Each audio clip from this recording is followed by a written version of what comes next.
512 მილიონი ამერიკული დოლარი. ეს ის ციფრია, რომელიც ქვეყანაში ავტომანქანების ბიზნესის შედეგად მიმდინარე წლის იანვარ-სექტემბერში დაგროვდა.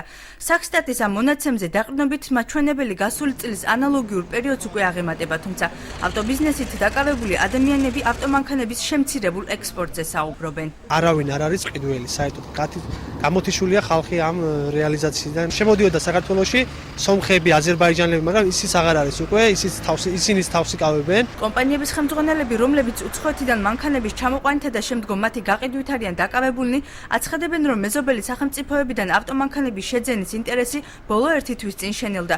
მიზეზები სომხეთსა და აზერბაიჯანში გაძვირებული საბაჟო ტარიფებია. აზერბაიჯანსა და სომხეთში ჩემი ინფორმაციით, როგორც მე მომაწოდეს ინფორმაცია, რასტამოშკა, ის მანქანის შეყვანის ის უფლება, ის არა ქვია, გაძვირდა. ურთიერთობა არის მკვდარი, ასე რომ ვთქვა, სხვა და სხვა ქვეყნებთან. ყაზახეთი თუ გაიხსნება, ყველაფერი იქნება მოგვარებული. კომპანიის წარმომადგენლები ასევე აღნიშნავენ იმასაც, რომ ავტომანქანების მიმართ უცხოელების ინტერესმა წინა საარჩევნო პერიოდის გამოიკლო, რადგან ქვეყანაში არასტაბილური მდგომარეობა იყო. ბიზნესმენებს ჯერჯერობით უჭირთ იმის განსაზღვრა, რა შედეგებამდე შეიძლება მივიდეს მათი საქმიანობა.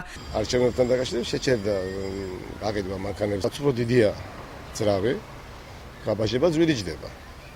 ასე დაბალია ძრავი, გაბაჟება უფრო იაფიჯდება.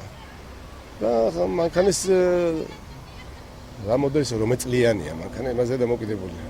ეკონომიკის ექსპერტი პაატ არუშიძე ამბობს, რომ საქართველოს ტრანსპორტის მხოლოდ რეექსპორტს ახორციელებს, რაც განსაკუთრებით შესამჩნევი წლის ბოლოსა და გაზაფხულზეა, თუმცა თუ კი კომპანიების მიერ დასახელებული პრობლემა რეალურია, მაშინ ერთადერთი რაც სახელმწიფოს შეუძლია გააკეთოს, ქვეყნებს შორის მოლაპარაკებები არის, შედეგადაც საქართველოსდან შესულ ავტომობილებზე საბაჟო შეღავათები დაწესდება. პირდაპირ ჩარევა, თქვა, კერძო გადამზიდველების და იმპორტიორების საქმიანობაში სახელმწიფოს, რა თქმა უნდა, არ შეუძლია, მაგრამ თუ სომხეთმა და აზერბაიჯანმა გარკვეულწილად გაზარდა ეს ტარიფები, ეს სატრანზიტო ტარიფები, შესაძლებელია, თქვა, საგარეო საქმეთა მინისტრების დონეზე მოხდეს გარკვეული შეთანხმების მიღწევა, რომ თქვა, გარკვეულწილად შეღავათიანი ტარიფები დაწესდეს საქართველოსდან გასული პროდუქციას. საქსტატის მონაცემებით რეექსპორტის ყველაზე მაღალი მაჩვენებელი ბოლო 5 წლის განმავლობაში გასულ წელს დაფიქსირდა. მაშინ საქართველოსდან უცხოეთში 70,000-ზე მეტი ავტომობილი გავიდა.